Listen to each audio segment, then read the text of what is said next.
Tu parles de quel CEDEAO encore? Il ne faut pas venir me parler ici de quelqu'un qu'on a enterré. Non seulement il est mort, mais il est enterré. La preuve, justement, si la CEDEAO existait, le nouveau dirigeant ghanéen n'aurait pas fait ce qu'il fait.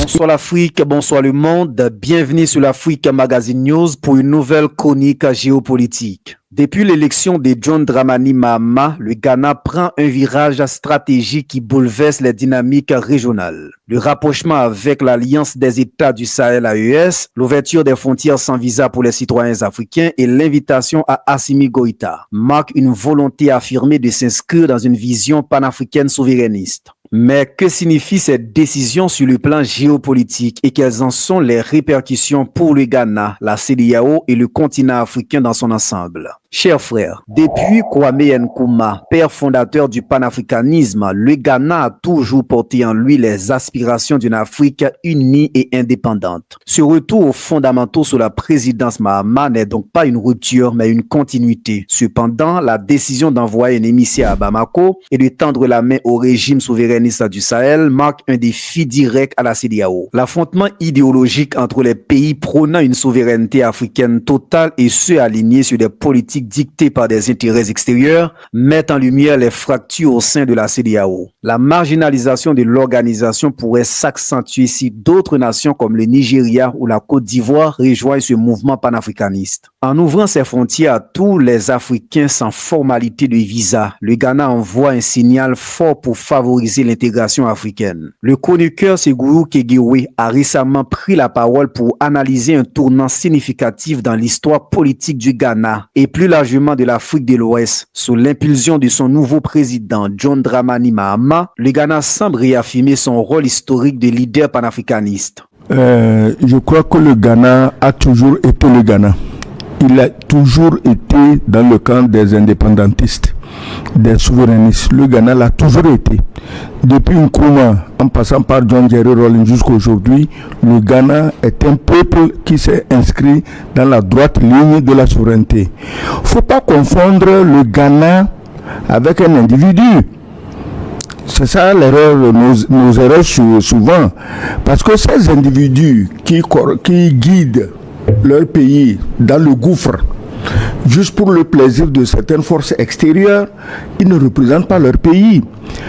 D'ailleurs, les élections ont prouvé que les Ghanéens n'étaient pas du tout d'accord que leur président se présente en chef négrier, allant toujours à l'Élysée pour vendre les pays de l'AES. C'est ce que les Ghanéens, c'est le message qu'ils ont passé. Sinon, à part ça, il n'est pas pire que les autres. Donc, le choix est clair. C'est le peuple qui choisit. Et l'élection de Mahama prouve que le Ghana, les Ghanéens sont toujours un peuple indépendantiste, un peuple souverainiste. Il n'y a rien de nouveau, ce n'est pas une nouveauté. Les Ghanéens avec le Sadifo Dr Kwame Nkrumah, les Ghanéens avec John Jerry Rawlings ont toujours prouvé qui ils sont, comment ils sont préoccupés par le devenir de l'Afrique, un devenir dans l'intérêt des peuples et non des présidents qui prennent l'avion pour aller commander des médailles à l'étranger. Oui, mais si vous estimez que seul l'individu suffit pour changer le plan, la vision de tout un pays, ça devient dangereux alors parce que n'importe qui peut être élu à tout moment. Mais il faut se fier au bon sens. Le bon sens, c'est ce que le président Mahama vient de commencer à faire. C'est du bon sens. Vous ne pouvez pas être limitrophe avec des pays et vous allez maintenant attirer des forces extérieures pour venir détruire ces pays. Les djihadistes qui infestent le Sahel, vous ne pouvez pas leur prêter votre territoire pour qu'ils viennent se requinquer, pour qu'ils viennent se soigner, pour qu'ils viennent s'organiser, pour aller attaquer un pays voisin. C'est ça le problème. Donc moi je crois que un seul homme, il n'agit pas en tant qu'un seul homme, il agit dans le bon sens et il sait que le bon sens est partagé par tous les Ghanéens.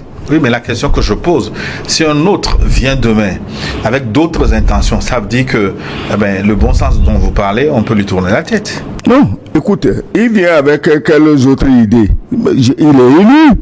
Le président Mahama, il est élu. Il n'a pas sauté comme ça dans l'arène pour se dire je suis président. Ça m'étonnerait que demain, les Ghanéens portent leur choix électoral sur quelqu'un qui vient juste dans l'intention d'esclavagiser d'autres Africains. Mais vous parlez d'esclavagiser, mais ce n'est pas le point de vue des autres. Eux, ils disent défendre les idéaux démocratiques dans le bordeaux de la CEDEAO. Et alors? La démocratie est une foutaise. La démocratie telle qu'elle a été implémentée en Afrique est une foutaise. Oui, vous dites... Donc, quiconque en la Afrique... démocratie telle qu'elle a été implémentée. Oui, oui. Mais la démocratie... Oui. Quand en Afrique, un noir entend parler... Attends. Quand un noir en Afrique noir entend parler de démocratie, il devait prendre ses distances, il devait fuir parce que c'était la ruse. On est venu nous manipuler, d'abord avec les religions. Dieu est bon, Dieu est gentil, il faut pas, on te donne une gifle, faut tendre l'autre jour. Et on a exploité, escroqué, volé, vendu, pillé les Africains. Et ils en demandent toujours plus, ils donnent toujours l'autre jour. Maintenant, on sait que ça ne marche plus, les gens ont commencé à ouvrir les yeux. Alors on a amené la démocratie. Et la démocratie, c'est quoi? C'est la ruse pour les pays, les puissances extérieures, de mettre à la tête des pays qui ils veulent, quand ils veulent, dans des conditions qu'ils veulent. C'est pourquoi plus aujourd'hui un président est démocratiquement élu, plus il est dangereux pour la cause des Africains. Est-ce que la position du Ghana aujourd'hui, c'est-à-dire le rapprochement avec l'AES, je l'ai souligné, un émissaire ghanéen allé à Bamako, on dit qu'ils sont disposés à nouer des relations bilatérales avec tous les pays de l'AES, le Burkina, le Mali et le Niger. Est-ce que cette position ne risque pas de faire imploser la CEDEAO? Tu parles de quel CEDEAO encore? Il ne faut pas venir me parler ici de quelqu'un qu'on a enterré. Non seulement il est mort, mais il est enterré. La preuve, justement, si la CEDEAO existait, le nouveau dirigeant ghanéen n'aurait pas fait ce qu'il fait. Il sait que ça n'existe pas. J'ai dit ici la dernière fois que la CEDEAO n'existe pas. Il y a 3 ou 4 larrons qui se sont emparés de l'idée CEDEAO, non pas pour encourager l'entente et disons le vivre ensemble dans les pays de la CEDEAO, mais pour pouvoir aller vendre les pays indépendantistes et s'enrichir à des fins personnelles. Donc Mahama ne peut pas aller vendre la CEDEAO, vendre l'AES à Paris, il ne peut pas le faire. Donc la CEDEAO impose ou n'impose pas. Pour moi, j'étais toujours dit qu'elle n'existe pas. Et tu vas voir la suite. Ceci n'est que le commencement. Le Ghana, c'est pas n'importe quel pays. J'ai appris récemment, j'espère que c'est vrai, je n'ai pas eu la preuve, que après la sortie du général Tchiani, il y a le président du Nigeria qui dit non, on va dialoguer, on va discuter. Ça veut dire quoi? Si le Nigeria hésite et le Ghana s'en va, il reste qui dans la CEDEAO selon toi? Il reste rien. À part 2 ou 3 merdeux, tu oublies le reste. Le Ghana, en se rapprochant de l'AES, n'a pas dénoncé ses liens avec la CEDEAO, à ce que je sache. Et tu as parlé du Togo. Le Togo n'a jamais dénoncé ses liens avec la CEDEAO. C'est quoi ce concept où on prend les habitudes, les réflexes du colon qui dit si tu n'es pas avec moi, tu es contre moi. Mais moi, en tant que colon, je peux être avec tout le monde. Je peux être avec les Russes, les Chinois, les Turcs, tout le monde. Mais toi, en tant que noir, tu n'as pas le droit de dire bonjour ni à un Russe, ni à un Chinois, ni à un Turc. C'est cette maladie-là qui a contaminé la CEDEAO, du moins ce qu'il en reste. Et quand un pays dit je veux travailler avec l'AES, mais on estime qu'il a trahi la CEDEAO. En quoi il a trahi la CEDEAO? Quelqu'un qui veut renforcer la cohésion. En quoi il a trahi la CEDEAO? Donc, si le Ghana s'approche de l'AES, jusqu'à nouvel avis, le Ghana n'a pas dit je ne veux pas de la CEDEAO. Si le Togo s'approche de l'AES, le Togo n'a jamais dit je veux quitter la CEDEAO. La CEDEAO doit se mettre en tête que tous les pays africains ont le droit d'avoir les amis qu'ils veulent. Si eux, CEDEAO, ils se sont donné pied et poing liés à des gens contre corruption, ça fait leur affaire.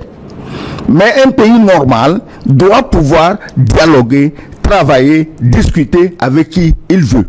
Montre-moi un pays au monde qui est conditionné par une association de ne plus parler aux autres. Si ça existe, dis-moi. Si ce n'est pas seulement chez nos nègres là, nos nègres têtus, corrompus, inintelligents, qui prennent les intérêts d'un pays lointain pour brandir et combattre leurs propres frères. Où est-ce que tu trouves le bon sens dans ça?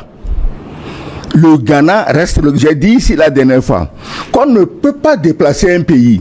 Tu ne peux pas découper le Ghana le sortir, le mettre quelque part dans la mer comme une île, et puis la place du Ghana reste vide. C'est pas possible, on peut pas le faire. Le Ghana est dans l'espace que vous considérez être la CEDEAO, et le Ghana est contigu à l'espace qu'on appelle l'AES. On ne peut pas demander au Ghana de tourner dos ou de dénigrer des gens avec qui ils sont frontaliers, surtout qu'ils souffrent ou vont souffrir tous des mêmes maladies. La position ghanéenne, si elle se confirme, pourrait transformer l'AES en une alliance élargie, représentant un contrepoids majeur face aux influences occidentales. Cette dynamique pourrait inciter d'autres nations africaines à reconsidérer leur alignement stratégique. Le Ghana s'impose comme un acteur pivot dans la redéfinition des relations intra-africaines. En défiant les structures traditionnelles comme la CEDEAO, le pays prouve qu'il est prêt à assumer son héritage panafricaniste. Ces choix, bien que risqués, pourraient inspirer une nouvelle ère de coopération et de souveraineté pour le continent africain. N'oubliez pas d'aimer, de partager et de vous abonner pour soutenir notre travail. À bientôt pour une nouvelle chronique avec Wesley. Ciao!